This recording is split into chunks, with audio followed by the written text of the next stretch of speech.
Bonjour à tous, nous nous réjouissons de nouveau de pouvoir continuer, d'avoir une nouvelle émission avec vous. Cette émission, le but de cette émission, c'est le combat spirituel, et le but du combat spirituel est de gagner les âmes à Christ, d'établir le royaume de Dieu sur cette terre. Le combat spirituel n'est pas une fin en soi. Nous avons vu dans un autre message qu'il est dit « Au reste, fortifiez-vous dans le Seigneur ». Donc il est important de savoir ce qu'il y a avant. Au reste, c'est qu'il y a quelque chose qui était au préalable, il y a quelque chose qui s'est passé bien avant cela. Et là, nous allons voir ce que dit la Bible. Venez avec moi dans Éphésiens 1, verset 3. Éphésiens 1, verset 3. Il est dit « Béni soit Dieu le Père de notre Seigneur Jésus-Christ, qui nous a bénis de toutes sortes de bénédictions spirituelles dans les lieux célestes en Christ. En lui, Dieu nous a élus avant la fondation du monde pour que nous soyons saints et irrépréhensibles devant lui. Nous avons prédestinés dans son amour à être ses enfants d'adoption par Jésus-Christ, selon le bon plaisir de sa volonté. » Ici, nous voyons que nous avons été placés en Christ. C'est un enseignement que Watchman Nee a donné, qu'il a écrit un livre. Ce livre s'appelle « Assis, marcher et tenir ferme ». Et nous voyons qu'avant de pouvoir combattre, avant de pouvoir marcher, il est nécessaire d'être assis. Que signifie asseoir? Asseoir concerne notre position en Christ. Jésus, quand il enseignait, il s'asseyait et il enseignait. Ce qui signifie que c'est une position d'autorité. Jésus est assis dans les lieux célestes et nous sommes assis avec lui dans les lieux célestes. Il est très important pour nous de comprendre cela avant de pouvoir entrer dans le combat spirituel, que nous sommes assis dans les lieux célestes avec Christ, que nous sommes assis dans une position d'autorité. Et Éphésiens 1, verset 3 nous dit aussi, il parle du fait que nous étions prédestinés et connus d'avance en Christ depuis la fondation du monde, et que Dieu nous a sauvés, lavés et pardonnés. C'est par grâce, sans les œuvres, pour que les hommes ne se glorifient pas, mais pour que nous donnions toute la gloire à Dieu. Nous trouvons dans Éphésiens 1, verset 3, tout ce que Dieu a fait, c'est une présentation des choses que Dieu a fait pour nous en Christ. Il y a une identification pour nous qui doit être faite. Christ s'est identifié à nous en tant qu'homme, de nous identifier à Christ. Nous étions en lui quand il est mort, nous étions en lui quand il a été crucifié, nous étions en lui quand il est ressuscité. Nous sommes morts avec lui et nous sommes ressuscités avec lui et nous sommes assis avec lui dans les lieux célestes.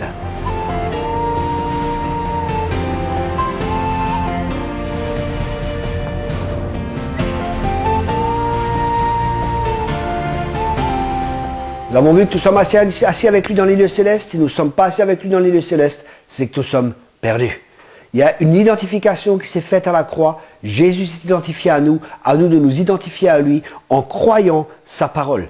Dieu nous a laissé un héritage, c'est sa parole, pour que nous comprenions notre position en Jésus-Christ. Dans le livre des Éphésiens, comme je viens de le dire, c'est le livre de la maturité, et nous voyons qu'il y a beaucoup de « en lui ».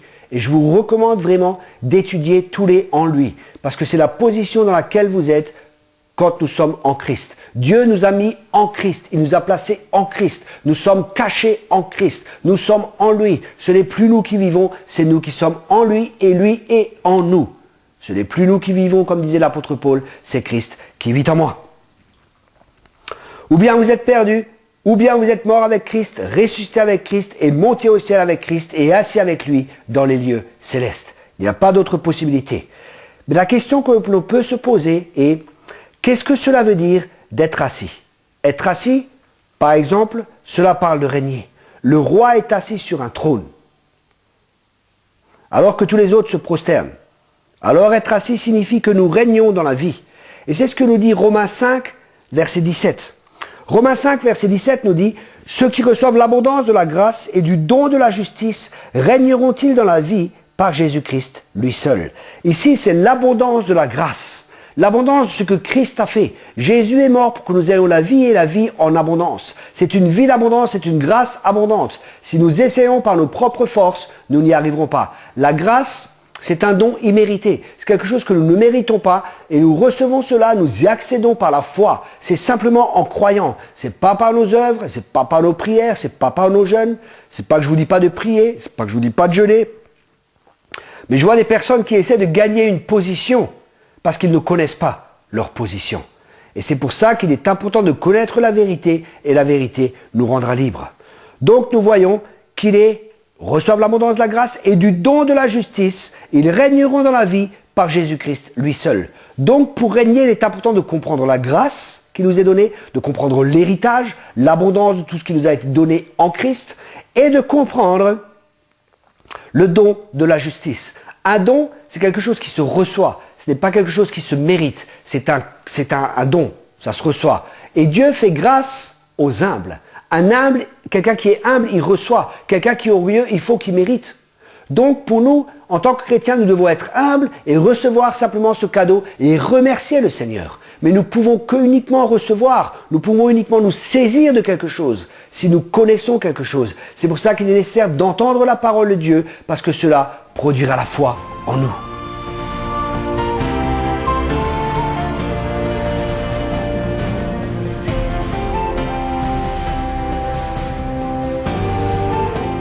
Nous avons aussi l'école biblique à votre disposition. Justement, nous enseignons sur la justice. C'est un message qui est très important. C'est le message de la réforme. Nous vous recommandons cela à la fin de l'émission. Vous allez voir un petit aperçu avec mon email. Vous pouvez m'envoyer votre adresse email et me demander pour l'école biblique. Je vous enverrai tout ce qui est nécessaire pour que vous puissiez participer, pour que vous soyez enrichis, pour que vous deveniez un chrétien fort, un chrétien qui fait la différence dans ce monde en perdition. Être assis pour régner. Cela indique aussi, quand nous sommes assis, cela indique aussi une œuvre qui est terminée.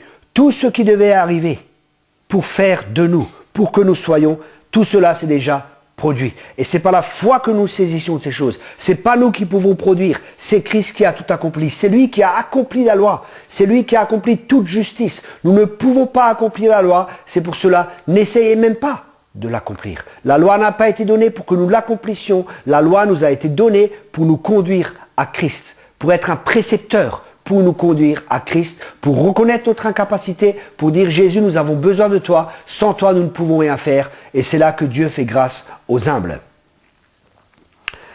Quelle vérité? C'est une vérité qui est glorieuse. C'est une œuvre terminée. Après avoir dépouillé les principautés et les puissances, après avoir fait l'œuvre d'expiation, Jésus s'est assis. Mes amis, à la croix, tout a été accompli. Jésus a dit, tout est accompli. Jésus s'est assis, cela signifie que son travail, que son œuvre était terminée et il se repose de ses œuvres. Et Jésus désire aussi que nous entrions dans les œuvres que Dieu a préparées d'avance. Et c'est ça notre combat. Notre combat, c'est de rentrer dans ses œuvres, de ne pas faire par nous-mêmes, mais de discerner quelle est la volonté de Dieu qui est bonne, agréable et parfaite. Et pour cela, il est important de renouveler notre intelligence afin de connaître sa volonté pour pouvoir rentrer dans les œuvres qu'il a préparées d'avance. Des chrétiens qui savent qu'ils sont gardés par la puissance de Dieu, des chrétiens qui savent qu'ils sont sauvés en Christ, qu'ils sont assis avec lui, cela indique qu'ils sont relax. Ils sont rentrés dans le repos, dans les œuvres que Dieu a préparées d'avance. Jésus à la croix, il a tout produit. Il a dépouillé les œuvres des ténèbres. Il a dépouillé. L'arc qui nous condamnait a été déchiré à la croix. Les œuvres des ténèbres, les puissances ont été dépouillées. Satan n'a plus aucune arme. C'est nous maintenant qui avons reçu des armes. Là, nous sommes dans une position assise. Nous sommes dans une position relaxe. Le deuxième point que j'aimerais partager avec vous, nous avons vu la position assise. Maintenant, nous allons voir la position marcher. Marcher est une dimension totalement différente de la vie chrétienne. Et il est important que là, nous commencions par être assis afin de pouvoir justement marcher. Être assis, nous sommes assis dans notre position, nous sommes assis en sachant qui nous sommes assis dans cette position que Dieu nous a donnée.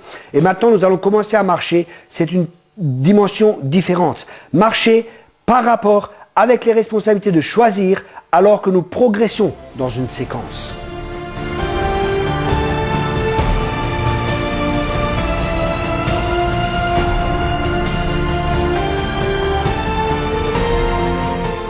Nous avons vu que nous étions assis dans les lieux célestes, c'est tout ce que Dieu a fait pour nous.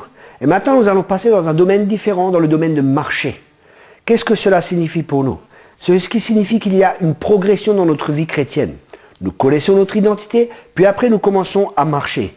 Marcher, d'abord les 4 premiers chapitres nous disent qui nous sommes en Christ, afin que nous ne nous glorifions pas. Cela signifie tout ce que Dieu a fait pour nous. Maintenant, parce que Dieu a fait cela pour nous, nous pouvons faire quelque chose d'autre. C'est ce que dit Éphésiens 4. Maintenant, marchez d'une manière digne de la vocation que vous avez reçue. Dépouillez-vous du vieil homme et revêtez l'homme nouveau. Ne laissez pas le soleil descendre sur votre colère. Ne soyez pas amers. Ne laissez aucune parole mauvaise sortir de votre bouche. Marie, aimez vos femmes. Femmes, soyez soumises à vos maris. Nous trouvons qu'il est en train de nous dire, fais ceci et ne fais pas cela. Là, c'est notre part à faire. Dieu a fait sa part. Maintenant, nous avons notre part à faire. Écoutez bien ce que je vous dis. Dieu ne fera jamais ce que nous avons à faire. Et nous ne pouvons jamais faire ce que Dieu a fait. Dieu a fait sa part. C'est à nous maintenant de faire notre part. Et notre part, c'est de nous dépouiller.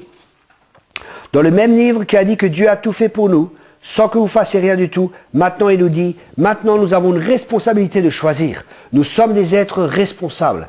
Nous sommes des êtres créés à l'image de Dieu. Nous sommes responsables, nous sommes des êtres libres.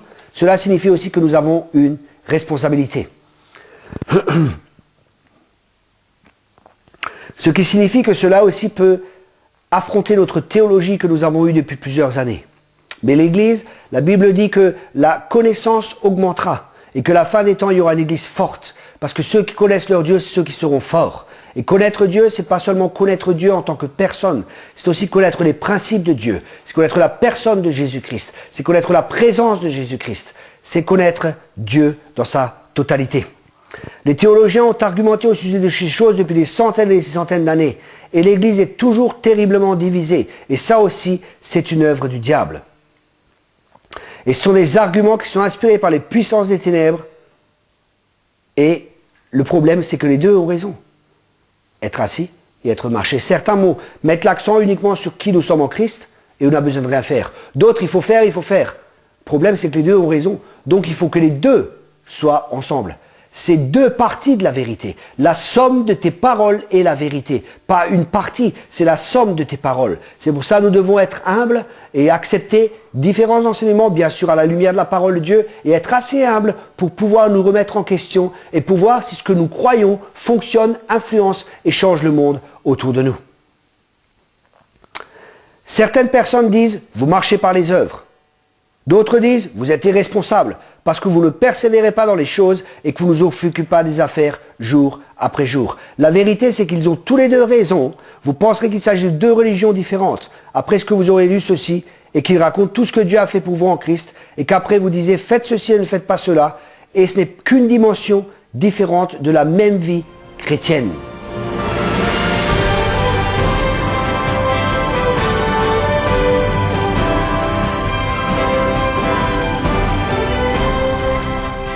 Voilà, nous avons vu être assis. C'est tout ce que Dieu a fait pour nous. Maintenant, nous avons vu que nous devons marcher. Nous devons faire certaines choses et d'autres choses que nous ne devons pas faire. Après, il nous est dit de tenir ferme. Ça, c'est la troisième position. C'est la troisième chose que Dieu nous demande. Tenir ferme par rapport, bien sûr, toujours avec la guerre spirituelle. Le point ici, c'est que ça dit, au reste, fortifiez-vous dans le Seigneur. Tenir ferme, par exemple, dans l'assurance du salut. Vous ne pourrez jamais pouvoir tenir ferme résolument et avec confiance contre les puissances des ténèbres si vous êtes encore lutté, si vous êtes encore en train de combattre pour votre salut. Est-ce que je suis? Est-ce que je ne suis pas sauvé? Le salut est une ferme assurance. Nous sommes sûrs, c'est la foi, c'est une ferme assurance parce que Christ a dit que nous sommes sauvés, nous sommes dans cette position tranquille. Nous sommes dans cette sécurité. Parce que l'Esprit de Dieu atteste à notre esprit que nous sommes enfants de Dieu. Et nous ne devons pas marcher selon les émotions, nous ne devons pas marcher selon les influences négatives autour de nous, nous ne devons pas marcher selon ce que l'ennemi essaie de nous dire, mais nous devons marcher selon la parole de Dieu, nous devons marcher par l'Esprit de Dieu. Et l'Esprit de Dieu atteste à notre esprit, il n'atteste pas à notre âme, il n'atteste pas à notre corps, il atteste à notre esprit que nous sommes devenus enfants de Dieu. Et c'est par cet esprit que nous pouvons crier Abba Père. C'est une des bases de notre vie chrétienne. C'est d'avoir l'assurance de notre salut. À moins que vous soyez assis et relax devant le Seigneur, sachant qui vous êtes en Christ et sachant la grande grâce de Dieu, capable de vous garder de tomber, à moins que vous soyez relax, à moins que vous marchiez avec une conscience claire, vous ne serez pas capable de tenir contre les puissances des ténèbres. Dieu est un Dieu d'ordre et dans sa parole, nous verrons dans l'Épître aux Éphésiens, il y a aussi un ordre. Être assis, marcher et après il nous demande de tenir ferme. Des fois, il faut avancer et des fois, il faut que nous gardions la position que nous avons avant de pouvoir continuer. Et cela signifie qu'il nous faut tenir ferme. Nous avons souvent à l'envers. Nous tenons des fois ferme et luttons pour rester sauvés. Et nous sommes assis et nous sommes dans une mauvaise position.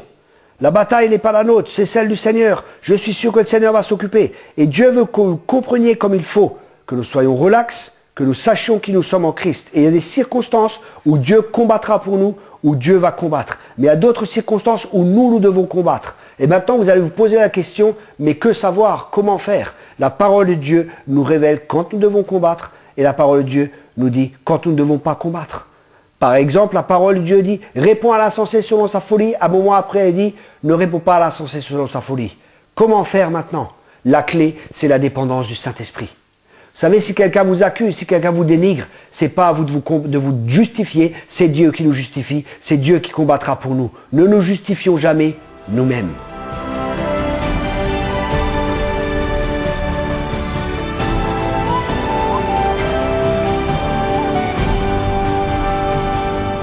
Voyons qu'il fallait être assis, qu'il faut tenir ferme, marcher avant et après il faut tenir ferme. Et pour ça, si vous êtes une des personnes qui se sentent toujours qu'elles ne sont pas sauvées, je dis bien qu'elles sentent, parce que certaines personnes marchent par les sentiments au lieu de marcher par la parole de Dieu, elles marchent par les sensations. Et c'est les domaines où l'ennemi nous attaquera. L'ennemi nous attaquera toujours dans les 5 sens. Comme il a attaqué Ève, oh l'arbre est beau à voir, il est agréable à toucher, oh ça doit être bon à manger. Vous voyez, à nouveau par les sens, elle s'est fait avoir, et au lieu de croire à la parole de Dieu, elle est descendue du domaine de la foi au domaine des sens. Et c'est là aussi que la raison est née. Ah, mais peut-être que c'est comme ceci ou comme cela. Et l'homme commence à raisonner. Nous n'avons pas besoin de raisonner, nous devons redevenir comme des petits-enfants. Les enfants, ils ne raisonnent pas quand papa leur dit quelque chose. Ils croient simplement papa, et parce que papa l'a dit, c'est la vérité, et c'est ainsi que nous devons être vis-à-vis de Dieu. Si Dieu dit quelque chose, Dieu connaît le monde spirituel. Il le connaît mieux que nous. Dieu sait toutes choses. C'est à nous d'être assez humbles pour pouvoir lui faire confiance, même si nous ne comprenons pas les choses. Dieu des fois m'a demandé de faire des choses que je ne comprenais pas, mais simplement par l'obéissance. J'ai vu la bénédiction de Dieu. Par exemple, en étant à Madagascar, Dieu me dit, mets de la salive sur la personne qui est aveugle. Mets-la sur ses yeux. Je dis, oh là là, c'est pas possible. Je dis, de toute façon, la personne, elle voit rien. J'y vais. On a mis de la salive sur les yeux. La personne a été guérie. La personne a vu.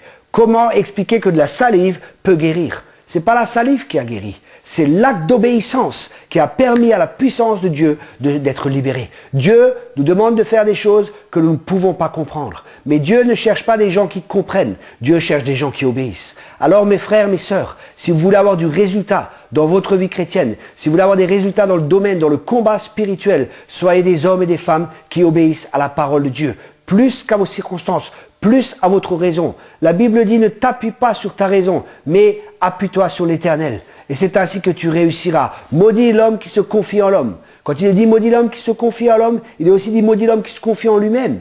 Mais l'homme qui se confie en l'Éternel, il est comme un arbre planté près des courants d'eau. Son feuillage fleurit. Même quand il y a des temps de sécheresse, il continue à porter des fruits. Mes amis, faisons confiance au Seigneur. Et pour cela, il est important aussi, si vous n'avez pas confiance dans le salut, si vous n'êtes pas sûr, si vous êtes tiraillé de gauche à droite, prenez Éphésiens 1 pour solidifier le fait que ce que Jésus a fait, qu'il vous a lavé, que vous êtes accepté et aimé en Christ. Éphésiens 1, verset 3 nous dit « Béni soit Dieu, le Père de notre Seigneur Jésus-Christ, qui nous a bénis de toutes sortes de bénédictions spirituelles dans les lieux célestes en Christ. » Nous sommes bénis. Pardon, excusez-moi.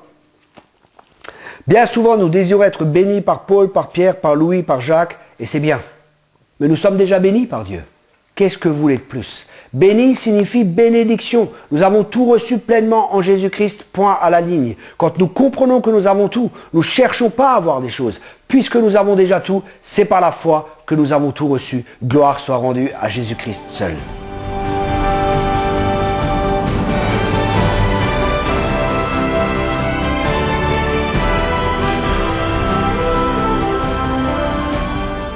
Nous avons vu être assis, marcher et tenir ferme. Ici, à nouveau, nous pouvons voir maintenant le fruit de notre salut. Le fruit de notre salut, la Bible nous dit de travailler à notre salut avec crainte et tremblement.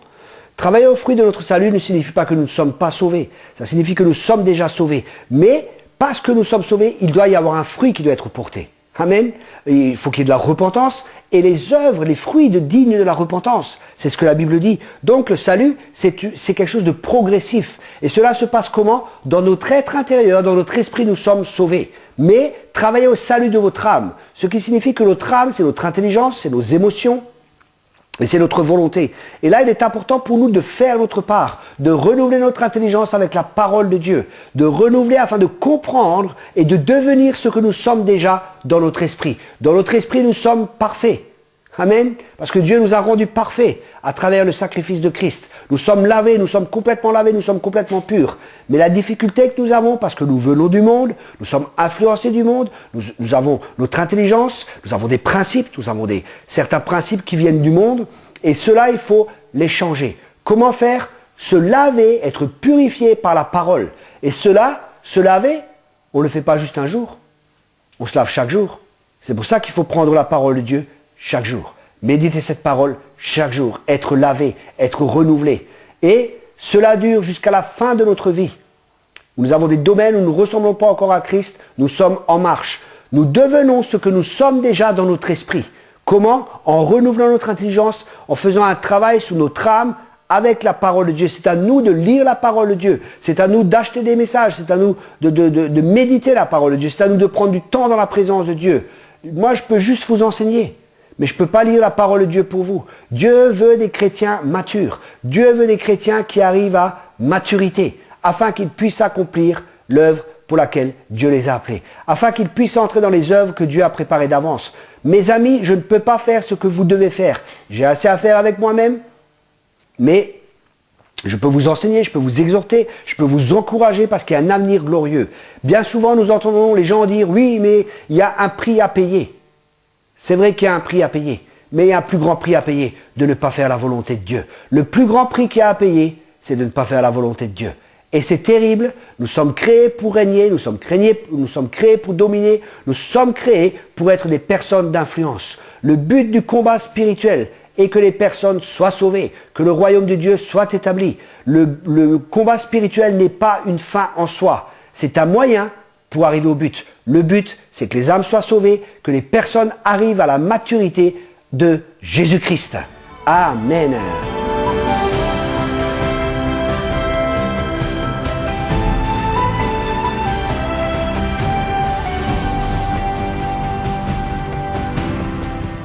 Je reprends un peu au début. Être assis, marcher et tenir ferme. Il est important d'être d'abord assis, de connaître notre position en Christ, afin de pouvoir marcher. Et quand nous marchons, quand il y a de l'opposition, il est nécessaire des fois de tenir ferme. Des fois il faut marcher, des fois il faut même courir. Mais il est important de savoir ce que Dieu veut de nous. Si l'ennemi n'arrive pas à nous freiner, il essaiera de nous pousser. C'est un principe. S'il n'arrive pas à nous freiner, il essaiera de nous pousser. Et c'est à nous ni d'être freinés, ni d'être poussés, de ne pas être dirigés par l'ennemi, mais d'être dirigés par l'Esprit de Dieu. Amen. Car tous ceux qui sont enfants de Dieu sont dirigés par l'Esprit de Dieu. Quand il est dit tous ceux qui sont enfants de Dieu, ce mot traduit par enfant, c'est fils arrivé à maturité. Tous ceux qui sont fils de Dieu, c'est un fils qui est arrivé à maturité. C'est pas un enfant emporté à tout vent de doctrine, c'est quelqu'un qui est arrivé à maturité, il est conduit par l'Esprit de Dieu. Quelqu'un qui est arrivé à maturité, c'est quelqu'un qui sait qui il est, c'est quelqu'un qui est assis, c'est quelqu'un qui marche, et c'est quelqu'un qui pourra aussi tenir ferme contre les ruses, contre les stratagèmes de l'ennemi. Nous avons vu que nous sommes responsables. Notre responsabilité est de nous dépouiller du vieil homme, notre responsabilité est de lire la parole de Dieu, notre responsabilité est de connaître, de savoir qui nous sommes en Christ et de tenir ferme contre l'ennemi. Nous ne pourrons jamais continuer de manière consistante à tenir ferme contre l'ennemi, à moins que nous soyons complètement relax et certains de notre salut, afin que nous puissions marcher d'une manière digne de la vocation céleste. Après nous serons fermes, il est dit, au reste fortifiez-vous dans le Seigneur et par sa force souveraine. Et alors nous aurons l'équilibre qui est nécessaire dans la guerre spirituelle. Et alors nous pouvons avancer et défaire la puissance de l'ennemi.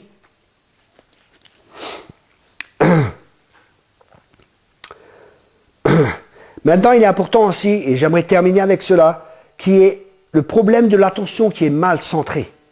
Un autre domaine, c'est que les gens viennent, ils disent « Oh frère, tu parles de guerre spirituelle. Tu dois vraiment avoir énormément de combats. » Il y a des gens qui sont venus me voir Je me rappelle d'une sœur qui était venue me voir. Oh, je fais de la délivrance, j'ai tellement de problèmes, j'ai mal ici, j'ai mal là. Et vous, frère, vous faites aussi de la délivrance? Je lui dis, oui, je fais aussi de la délivrance. Vous avez des problèmes? Je dis, non, mais pourquoi je devrais avoir des problèmes? Qu'est-ce que je devrais avoir comme problème? Oui, mais le diable m'attaque tellement. Mes amis, il sera fait selon votre foi. Le diable, il n'a aucun pouvoir sur moi. Comme Jésus disait, il n'a aucun pouvoir sur moi. Si nous marchons dans la lumière, les ténèbres n'ont aucun pouvoir.